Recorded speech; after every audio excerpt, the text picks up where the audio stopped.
Nagsimula sa hirap siyang makalakad na animoy may naipit na ugat sa kanyang paa. Noong una kaliwang paa lang ang hindi niya maihakbang hanggang sa lumala at umabot sa puntong hindi na siya makatayo.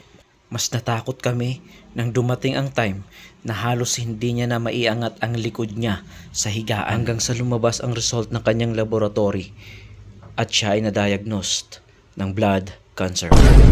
Pinayuhan kami ng doktor na agad simulan ang chemotherapy para makalakad na uli si Abby.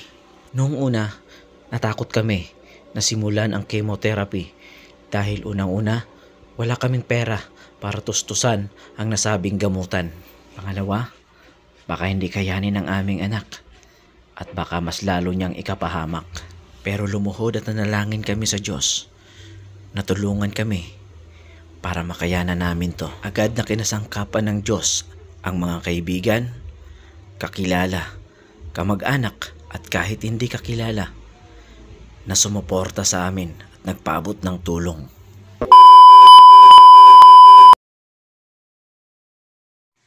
Natapos ang first cycle ng chemotherapy pero hindi naging madali ang laban ng aming warrior.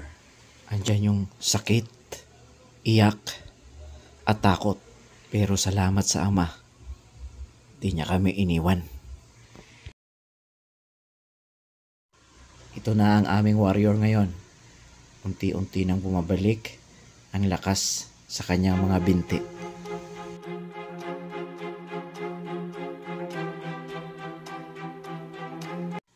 Kaya walang hanggang pasasalamat sa inyong lahat na tumulong at nagpalakas ng aming loob. Sana patuloy niyong samahan ang aming warrior hanggang sa kanyang makamit ang lubusang kagalingan.